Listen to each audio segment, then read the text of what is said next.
Welcome to the show. Hi, I'm Randy Jeffers, and we are live from the entertainment capital of the world, Las Vegas, Nevada.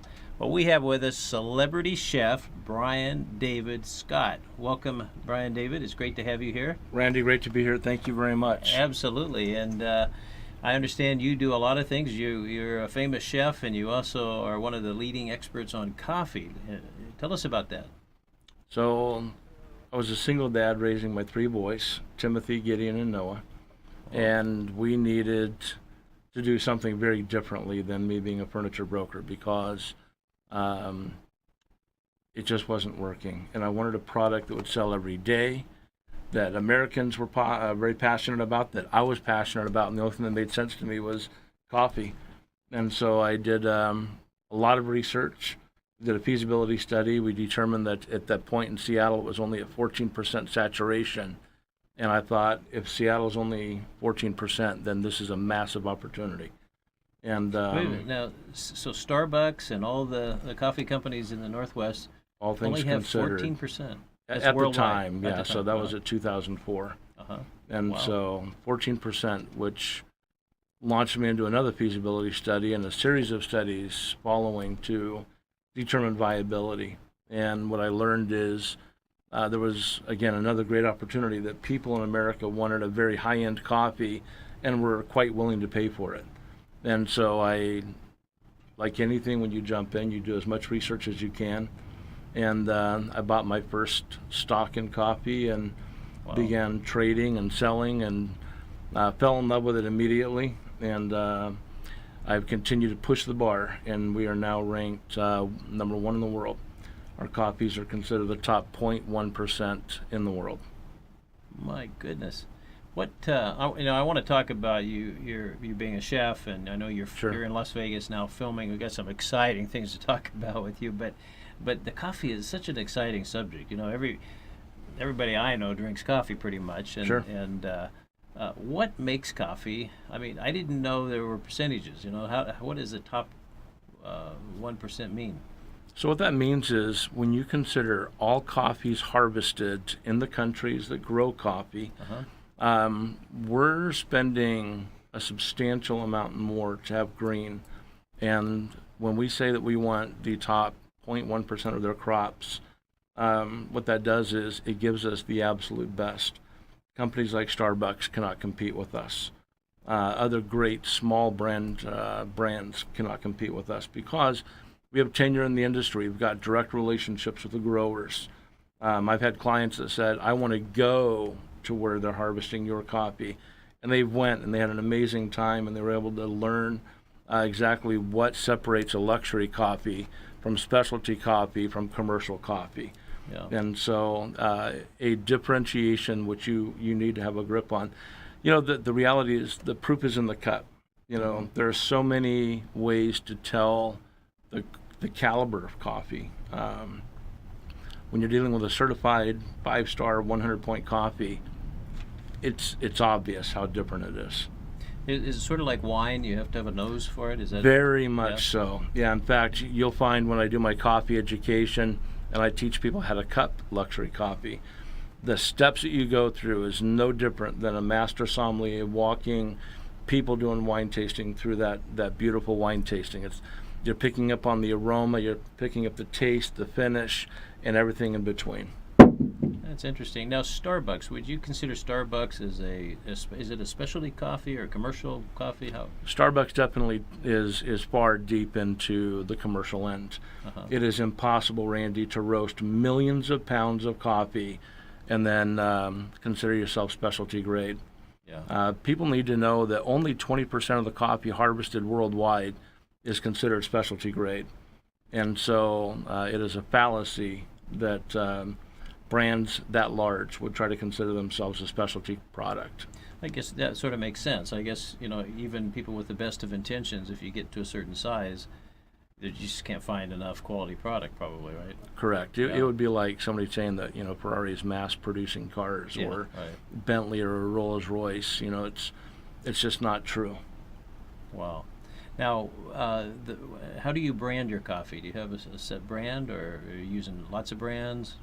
No, Cup of Luxury is my company. Cup of Luxury, okay. We import directly from the countries of origin. We roast ourselves.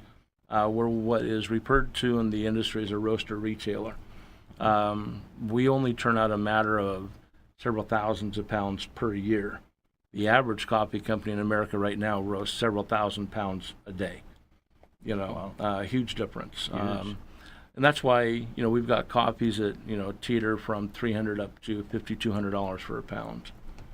My goodness. So, in terms of the taste, how different is the taste?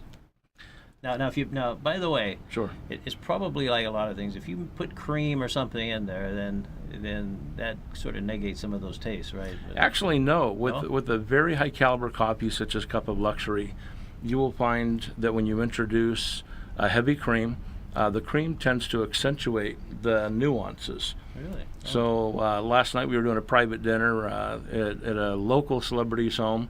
Of course, everybody in the Las Vegas area knows the guys over at Tanked. Animal Planet's #1 show, running for 9 years or something. Yeah. So we were with Brett and his family, had a wonderful time, and they were blown away by the remarkable difference of this coffee compared to other brands that they've enjoyed historically.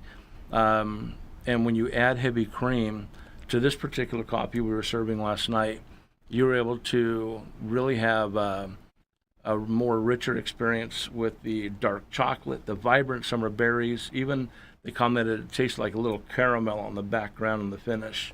Wow. So cream does not destroy coffee. If it's great coffee, it's going to accentuate those nuances. My goodness, there's so much to know about something that seems so simple on the There surface, is. right? Yeah, there's so much to know about coffee, and it's a joy. As a chef, I get to bring people together. Yeah. As a luxury coffee specialist, I get to bring people together, and it's beautiful. It's a great way to live. Let me ask you a question. Out of all the commercial ones, coffees that you'd find in the grocery store, the Folgers, and how do they compare with Starbucks, for instance? Oh, I think Folgers blows Starbucks away in many cases. Really? Wow. I grew up on Folgers.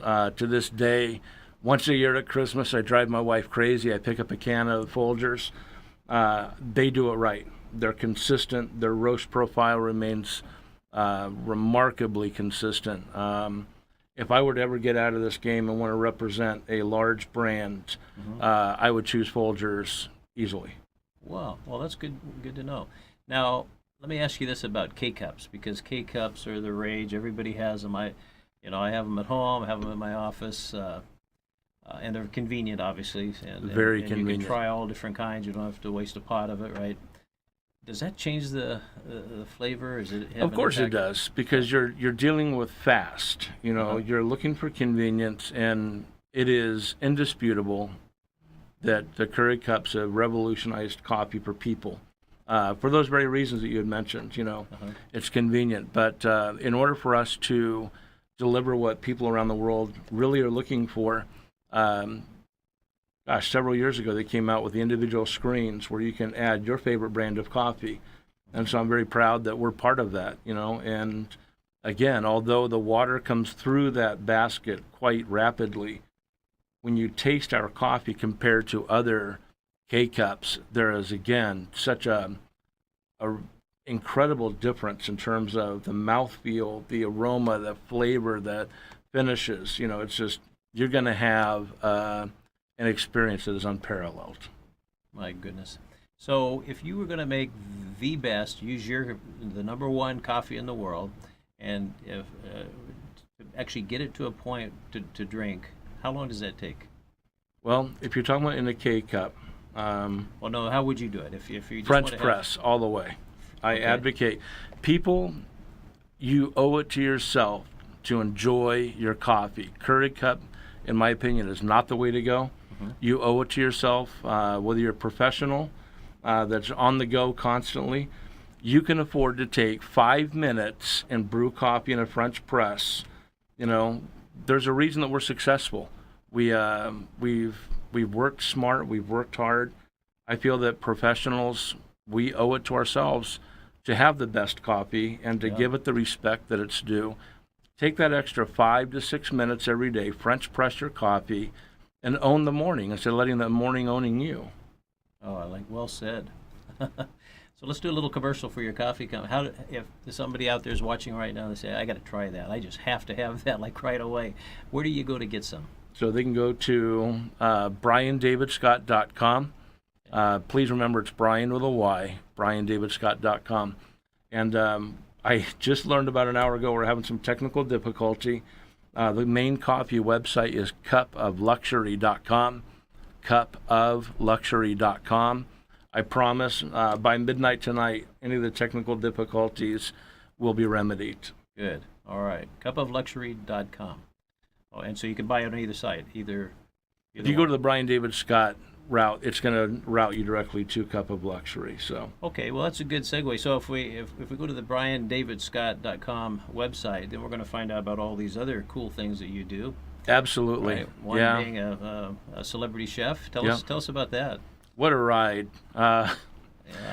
If you were to tell me 10 years ago that I was going to be a celebrity chef, I would have really giggled. But I was invited by the James Beard Celebrity Chef Tour to pour coffee for the chefs that were on tour. And then after tasting the coffee, they invited me to another tour and another one. And then after that, I began really upping my game as a chef. I was intrigued to work with some of these James Beard award-winning chefs and guys. Some of those guys are Michelin star, and they challenged me to. It was a renewed passion. It was a reinvigoration of spirit that just lit me up. And my first year back out as a chef, we were crushing it. I got invited to do some of the events surrounding the Primetime Emmy Awards, and then the Grammys, and then the Oscars, and we crushed those. And so we got invited back again. And so now I'm surrounded by people that you would know on TV and film and radio every day. And it's a joy. It's an honor. And again, we crush it every time we're out there. My goodness. Now we're in Vegas, obviously, Sure. and which is quick becoming the filming capital of the world, and taken over from Hollywood. And Yeah. you're here for a specific reason, right? Tell us about that. So I came here originally to shoot 2 pilots, turned into 3, and then as of last night, 4. I can't release a whole lot of information, but I'm going to tell you that we rock the set.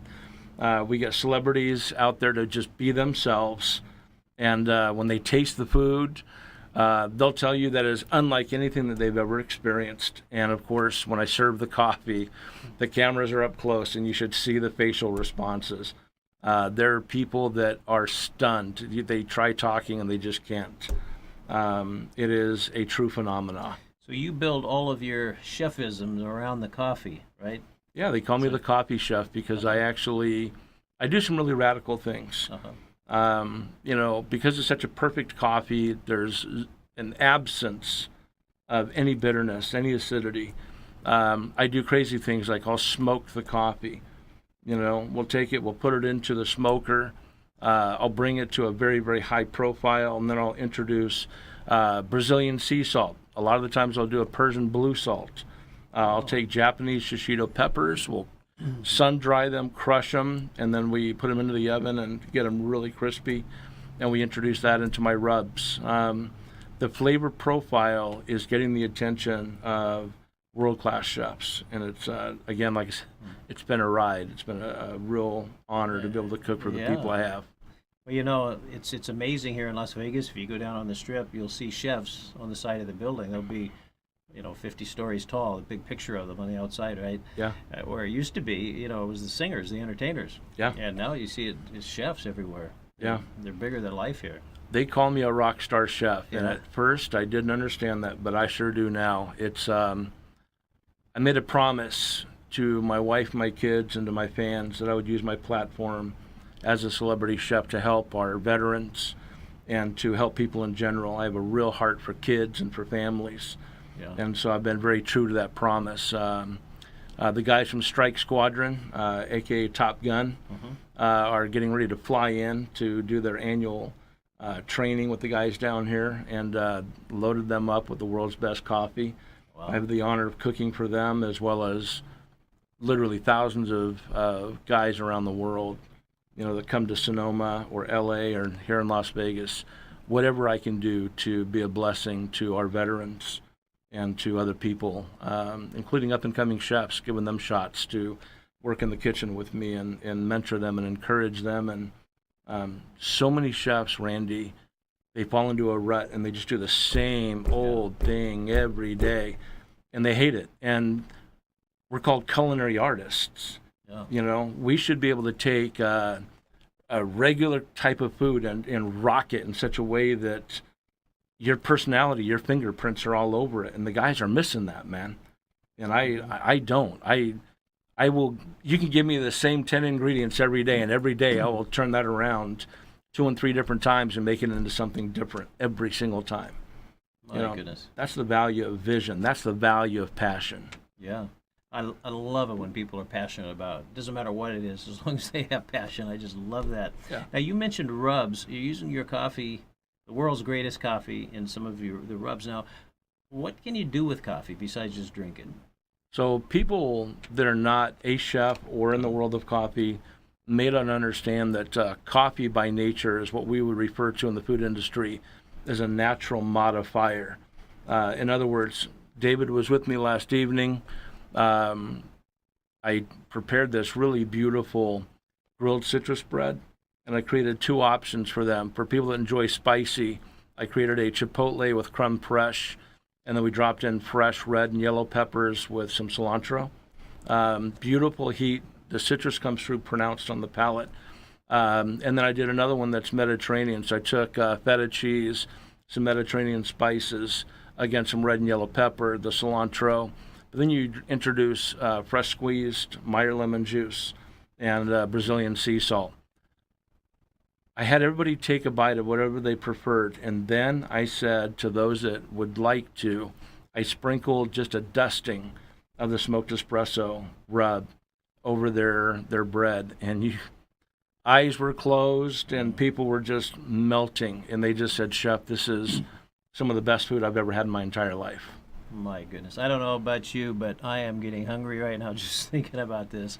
So once again, that website is www.Bryan, with a Y now, Bryan-David Scott, with 2 T's, right? SCOTT.com. Correct. And do you have recipes? And so those are coming. Okay. The website, anybody that goes there, you'll agree with me, it is in desperate need of an overhaul. Yeah. That just happens when you're going in the kind of a growth curve that we have been. Sure. When you're transitioning from being a one-man show to, hey, I can't do this on my own anymore, which is where I'm at, things need to be updated. And so I'm very fortunate I now have a great team behind me, and you're going to start seeing some really great changes. So I do want to put some recipes out there for people. I have the honor of being a celebrity chef ambassador for some great brands such as Microplane. And if you go to Microplane, you'll see some of my recipes. I have the honor of serving with KitchenAid commercial. Just a number of brands which are available from the website. Wow. And so you'll see various recipes using those particular appliances or tools or equipment. So as a chef, what's your all-time favorite thing that you've done? In terms of events or product? In terms of product, what your finished product? So I'm internationally famous for my steaks and for my seafood. Chefs like Eric Ripert, Charlie Trotta, really encouraged me to step out there, not to be intimidated by any food.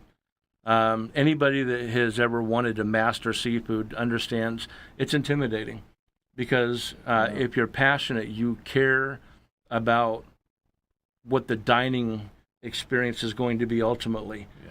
And for me, I was very timid about doing things like an expensive cut of fish, whatever it may be, shrimp, prawns, and yet Eric Ripert just makes it look so easy. And I thought, you know what, if chef can do that, so can I. And I immersed myself in education, watching their technique, listening to them, taking their cues, learning what upset them about their apprentices, what caused them to give favor to other apprentices. And I just soaked it in. And one thing after another, I just learned. And after doing this for years now, last night we took some really beautiful sea scallops. I created a orange, a tangerine, and a lime zest. you know, and then you add some heavy cream to that and some Brazilian sea salt, bam, you've got something amazing. I love doing Wagyu, Kobe, or Akiushi from Japan, but we've also got some beautiful cuts of Wagyu here. You know, a Wagyu A10 to a 12 is unbeatable. You can cut it with a spoon. You know, and last night we did some Wagyu and some fresh imported Norwegian salmon, and it was just beautiful. My goodness. Yeah. Well, you know, cooking is one of those things that everybody thinks they can do because they cook at home. We all cook, Sure. right, one way or another. But and those same people think because I can cook, I can run a restaurant. And of course, a lot of people start them and they don't do it. But there is a difference between a real chef and somebody that can cook. I mean, it's just a totally different level, right? But Yeah. who do you look to for inspiration? Oh my gosh. Right off the top of my head, I got to give props to Gordon Ramsay. Yeah. Gordon is a man I have tremendous respect for, not only as an athlete, but as a father, as a husband. I think he rocks. He balances his life very well, I feel. Robert Irvine, gosh, any of the White House chefs I've had the opportunity of serving with. You know, Charlie Trotta, God rest his soul. You know, guys like Eric Repair. I mean, there's just a list of chefs that I just continue to study and learn from. I feel that if you're going to stay at the top of your game, you better be learning from people that are far greater than you are. And otherwise you're going to ceiling out. And so those are some of the chefs that I look up to and I study from on a regular basis. How long have you been a chef, an actual chef? Total of 28 years. So 28 years. Yeah, I began as a chef's apprentice at the age of 17. Wow. That's how I put myself through college. I was 5 when I began cooking. My goodness. Out of necessity? Or No, just liked it, huh? very funny story. My mom, who is hands down the single greatest cook on earth, in my opinion, and my grandmother. My mom, I will never forget it. She had made pork chops, mashed potatoes, and corn. And so later that night I was a little hungry, and I said, Mama, I said, can I have the leftover corn? And she said, sure. And so she had went off to the bedroom, and I grabbed the corn. And all I knew at that point in my life is when Mom wanted something warmed up, she would just turn the burner on, put it up on the stove, and, you know, it's warm. So I took the yellow bowl that was plastic from the refrigerator, put it on the burner, and I turned the burner on high. And of course, you've got thick black smoke billowing, flames are shooting up from the burner, and I'm yelling, Mama, there's a fire. And so that was my first, you can call it my foray into cooking. And what impressed me then and still impresses me as a dad myself, she never got angry. You know, she said, you know what, we're gonna get this cleaned up. It's okay, I should have been here. And she was just very gracious toward me. And has taught me how to cook, and I learn from that lady every day something. What a lesson. Is she still? She is, yeah. She's my greatest cheerleader. That's great. Well, you mentioned your kids. Tell us about your family. Oh my God, I got a beautiful wife and 3 boys.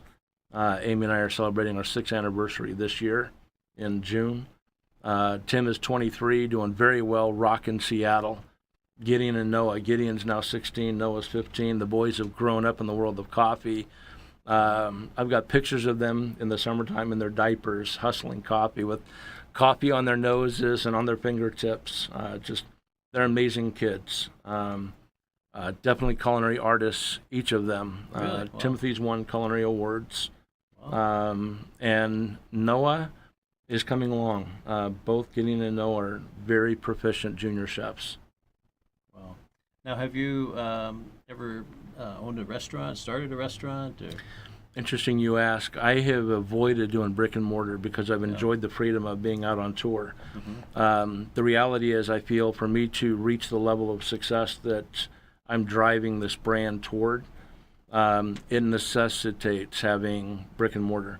And so we have plans to open my bistros throughout North America, as well as we've identified 7 locations in Europe and 2 locations in Australia.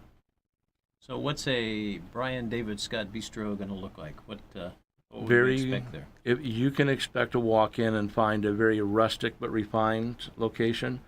the type of place that you would feel very warm and welcomed.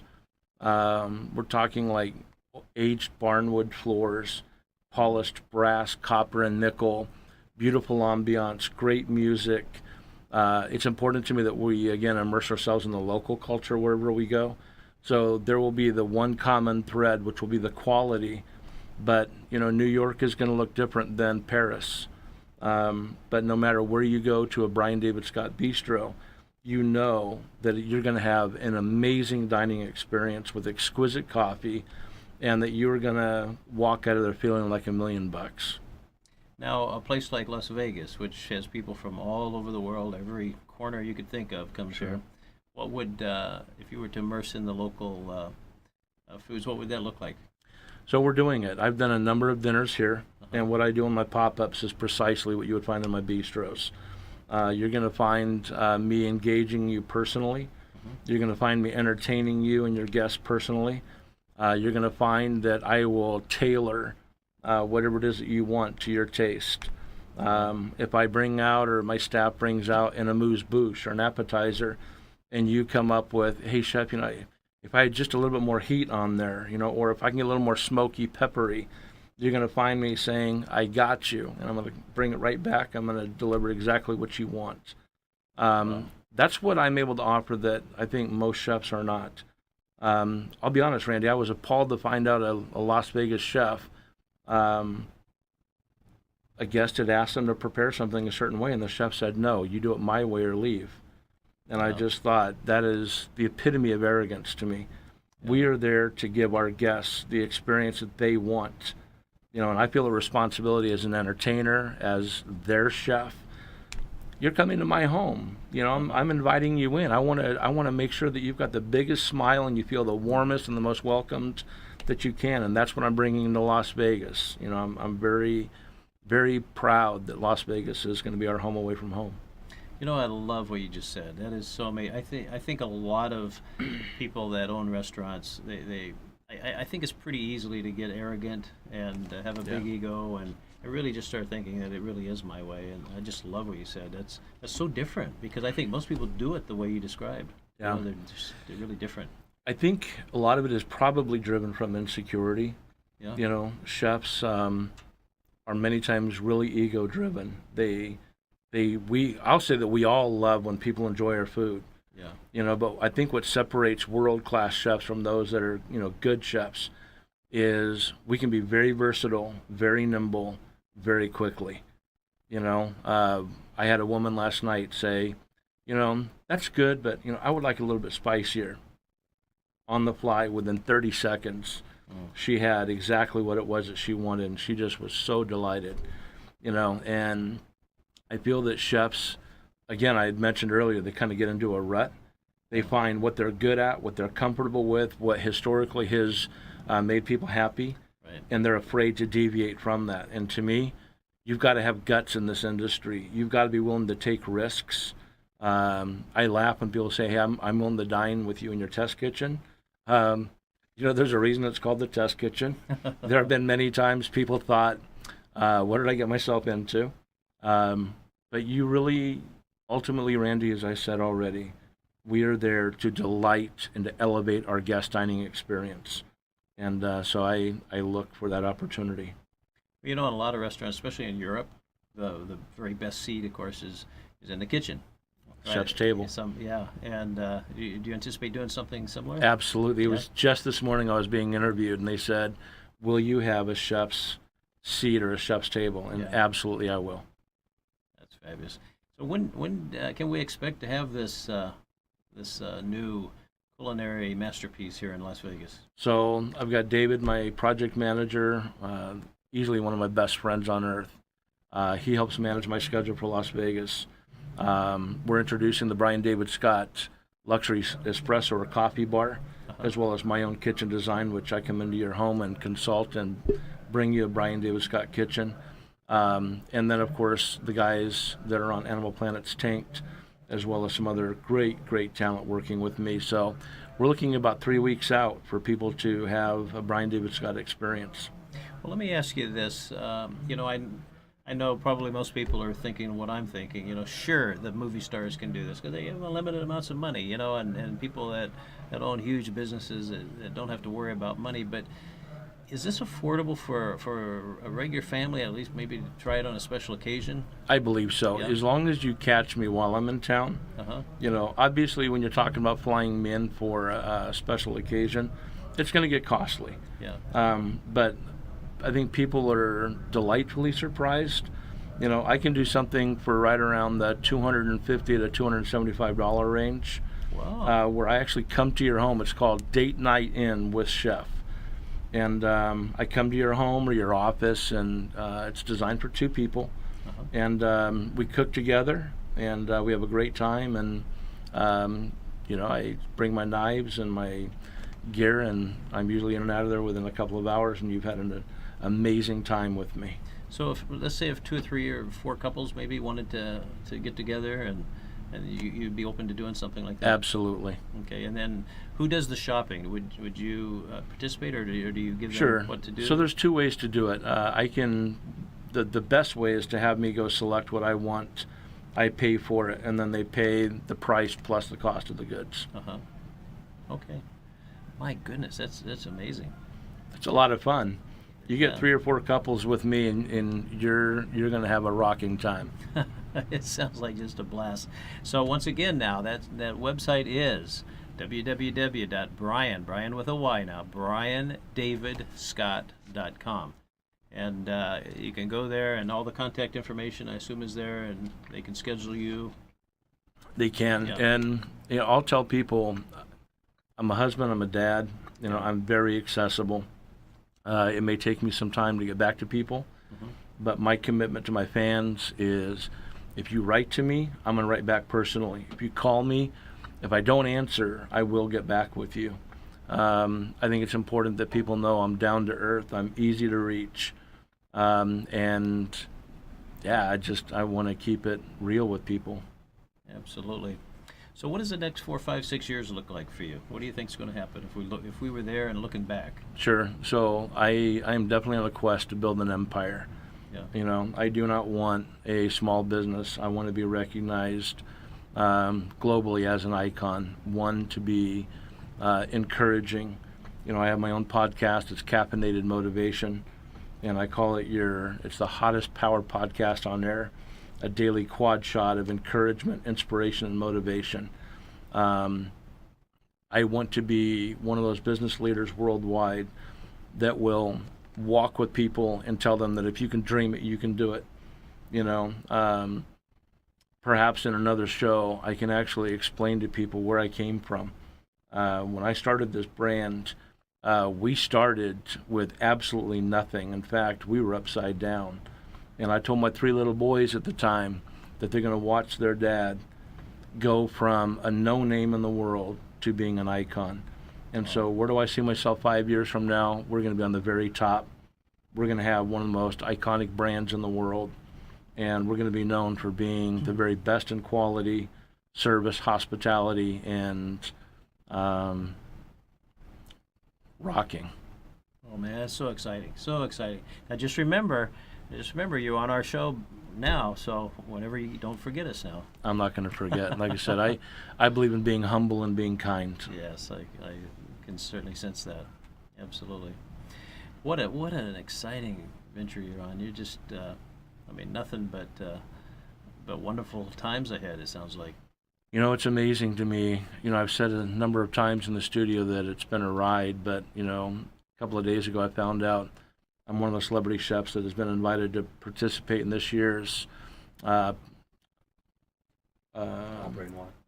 Noir. What an honor. Mm-hmm. To be included in that it's an overwhelming sense of honor. And there's other opportunities coming at me left and right. And so... Well, it sounds like you have some TV shows coming up soon. Yeah, like I said, we shot the 2 pilots. It gave birth to a 3rd and a 4th yesterday, and my producers are taking a look at that. My agent's looking at it. You're definitely going to see the name Bryan-David Scott and the Coffee Chef a whole lot more in coming weeks and months. So all this information, I assume, will be on the website. That's the place Absolutely, to go. yeah. Okay. So once again, that's BryanDavidScott.com, and make sure you check that often and frequently, and get all the information, all the latest, and I guess it'll tell you what town you're in. 'Cause you're in a lot of towns, we always I guess, right? announce where we're going to be on tour. Next week I'll be in Toronto, then Miami, then New York, and then Las Vegas, LA, and then I'm home. My goodness, you're on the road all the time. So how do your kids are pretty much, well, they're pretty much grown now, right? Family's still very key to me. I've actually canceled tours because my family said we don't want you to be out there right now. When my wife and my kids take me aside and say, we need you to be home. Yeah. I've had no thought about canceling and giving my wife and my kids the time that they deserve. Of course. I don't ever want to be one of those dads or husbands that just takes off and leaves the family at home. Now, do they travel with you sometimes? They do. They do. Yeah. And in the coming 6 months, even more than they have ever traveled with me before. We're going to have a major presence here in Vegas, right? So huge. Yeah. In fact, we were talking to my producers last night about making sure that we're set up with a nice home here. Yeah. And so we're going to be living here probably more than we'll be back in Sonoma. Very excited. I can't wait to meet your family, and looking forward to it, Randy. Yeah, absolutely. And man, it's so nice to hear. You're like a breath of fresh air. Thank you so much, man. You're just so different than what I would think a celebrity chef would be all about. I love your philosophy. I want you to know, chef, I didn't mention. I haven't learned a lot in terms of culinary technique, but presentation and his personality. There too. One is Christophe Bonagrace, great New York, classic French chef. I was with him in the kitchen at Yamashiro, Hollywood, and I was kind of coming into my own. I was comfortable being called a celebrity chef, and one day I mean, he is a true celebrity chef, but he said, you know what, the food is the star. And he just continued to pound that into me. The food is the star. And so Christophe is amazing, and I've learned a lot from him about how to manage my personality, to be humble, and to really make the food the star, make the coffee the star. Yeah. But also Chef Wolfgang Puck.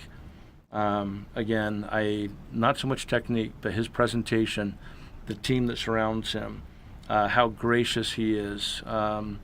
He's a man that I look up to and have a lot of respect for, and so I continue to live what I've learned from these iconic chefs. Yeah, absolutely. Well, Wolfgang Puck has a huge presence here in Las Vegas. Sure, right? absolutely. I don't know how many restaurants, but a lot. He's all over the Strip for sure. Yeah, and Gordon Ramsay's got a presence here. Robert Irvine has a presence. Yes. Again, I've mentioned these guys. They, they rock. They do, yeah. And I think that they manage their family life well. From what I know. And I consider it an honor to be considered a celebrity chef here in Las Vegas. Absolutely. I was going to tell you just a little personal story. My wife is, as you just described, it's all about the food. She loves, it's about the quality of the food. And we eat a lot of Thai food. Nice. And so we know all the restaurants, and we frequent one restaurant that we have just learned that they are consistent. It's the best quality, but it's just a little small hole in the wall type of place, very small little place. They actually doubled in size, but the doubling was, they're still small, but it's just such great food. Now for me, I think a little more about the ambiance. I want to and the presentation, and it's really interesting how we're all wired differently, but maybe there's a balance between all those things, is there? Or is it I really think about so. the food? There are chefs where they are master platers, masterful in the way that they present their food. Yeah. That's their game. That's what they're great at. Their food can be good, but their presentation is masterful. I think to be a great chef, you need to balance both of those. Yeah. People that have dined with me will tell you that the food is masterful. The presentation is not anywhere near what you would see at like Wolfgang Puck or some of the other great guys that are renowned for their plating. But I definitely balance both of those, I think, very well. And I think it's important. I have such admiration for people who can do what you do. It's I've never been able to. It's just not. It's not one of my skills, but it's such an amazing thing. But I know there's people watching us right now that they're saying, how do I get to be a celebrity chef? I really have a thing for it, and because you hear these stories about guys that are come out of the business world, high-paid executives, and they quit their Sure. job to be a chef. There's something about it that it's inside you. It must give you this incredible feeling when you do these amazing meals, right? There's got to be Absolutely. something to it. Well, I mean, it's like I said, most chefs are ego-driven. It feels good. It's an immediate. You put something in front of somebody, and you know immediately whether they're looking at that and saying, "I'm loving this," or they're not. Most of the time, if you're decent, they're going to have a good experience, and it feels good. Yeah. I will tell you, I was not looking to be a celebrity chef. This literally dropped into my lap, and I recognized it for what it was, and I determined, really purposed in my heart, I'm going to rock this. This is an opportunity that I will not let go of, and we've stuck with, and here we are now. We're nearing the top. That's amazing. So somebody that wants to be like you, where do they start? What should you be doing to sort of You'll work know your way up? you're already going to have been cooking. You're crazy about cooking. Yeah. You take risks. You try things. People are telling you that you're amazing, and if you are that person, then start getting on camera and start learning from your mistakes. Watch yourself. Listen how you talk. Get feedback from people, and don't look for people to stroke your ego. Tell them to be brutally honest with you,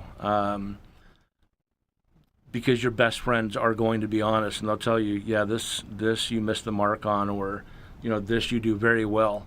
And what you do very well, I would encourage you to really drill down on and learn. Constantly go to chefs that prepare those types of dishes and foods, and learn everything you can from them. Their mannerisms, whether it be how to mimic what they're doing, or what not to do, what not to say. Just learn, suck up every bit of information that you possibly can every day. Is it possible to get with a famous chef, somebody who really has mastered the craft? Absolutely. If you're a beginner, is it possible to buy them a cup of coffee or to ask them? You know what? I'll tell you that I got to where I am because I've been very honest with what I would consider the elite chefs, and I've said, look, I don't know I don't know anything. That's okay. But I want to learn. And in the world of culinary arts, we call that being a stage. You're an unpaid guest. And those opportunities, if you're being genuine and honest, they are quite available. Wow, amazing. Well, once again, that website is? BryanDavidScott.com, Bryan with a Y. Bryan with a Y. And for the coffee? Cup of Luxury. Just like cup of coffee, but it's a cupofluxury.com. Cupofluxury.com. Well, Bryan-David, thanks so much for being here. It's just been fabulous. I can't wait Thank you. till you get one of the shows going, and we can come back and talk more about that and Absolutely. let everybody know where to go. Yeah, we'll be back here in a few weeks, and I'll make sure that you and Janet are my VIP guests at one of the dinners. Good. All right, can't wait. Thanks so much. Thank you very much. And we'll see you next week, same time, same station. Bye-bye, everybody.